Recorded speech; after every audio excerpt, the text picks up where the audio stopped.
Just on the topic still of political violence, take a look here at Oregon's Democratic Senator Jeff Merkley, who claims the ongoing violence in Portland is fake and is being staged by authorities. Protesters are peaceful, but they have videographers behind them, and then they start throwing down pepper balls and tear gas to film it, to try to create the impression of chaos where there wasn't chaos. It's Trump creating the chaos because he wants violence and chaos to justify more authoritarian power. This is an incredibly perilous moment for our nation. I mean, John, this sounds like conspiracy theory here. I mean, this is so crazy. There's video after video after video of these rioters, these terrorists, rioting, committing crimes. We've all seen it. And these Democrats are so far gone in their hatred of Donald Trump that the only thing they can think of to say is not let's preserve order. It's not let's protect the safety of our citizens. No, it's to say Donald Trump is responsible for the people who are rioting against Donald Trump.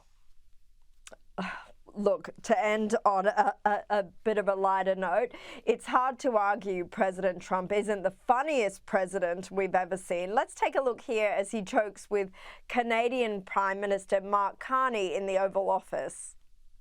This is, in many respects, the most important. The merger of Canada and the United States. That wasn't where I was going. Look, there's been a lot of argy-bargy between your country and Canada, threats to even make it another US state. But is this a sign that there is actually a strong relationship between the two nations? Yeah, Carney was really praising Trump there in that meeting. Early on in the second Trump administration, he made a couple of comments, obviously jokes about annexing Canada, and some people took it seriously. And it was like the U.S. Army is going to mass at the North Dakota border and invade Canada. And of course, that's completely idiotic. Nobody has ever contemplated any such thing. And it's good to see that Carney realizes at least that it is a joke.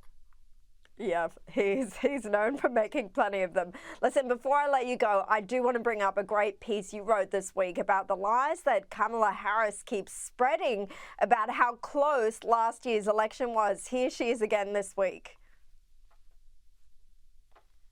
It was the tightest, closest presidential election in the 21st century. He does not have a mandate. That is not a mandate. That is not a mandate. Now, John, you quite rightly claim that Harris is doing this to help sell her book. She's on a book tour at the moment. But surely she can come up with something a bit better than this, just completely rewriting the narrative. Well, something that's not so obviously false. I mean, there have been 7 presidential elections in the 21st century, and this was the third most decisive of those elections. President Trump won, I think it was 312 to 226. I suppose Harris would say that she was talking about the so-called popular vote, which has 0 legal significance, but that isn't true either. In the year 2000, the popular vote margin was only 500,000 votes. In 2024, Trump had 2.3 million more votes than Kamala Harris. So she is just making this up. It is sheer fantasy. John Hinderaker, thank you so much for joining me.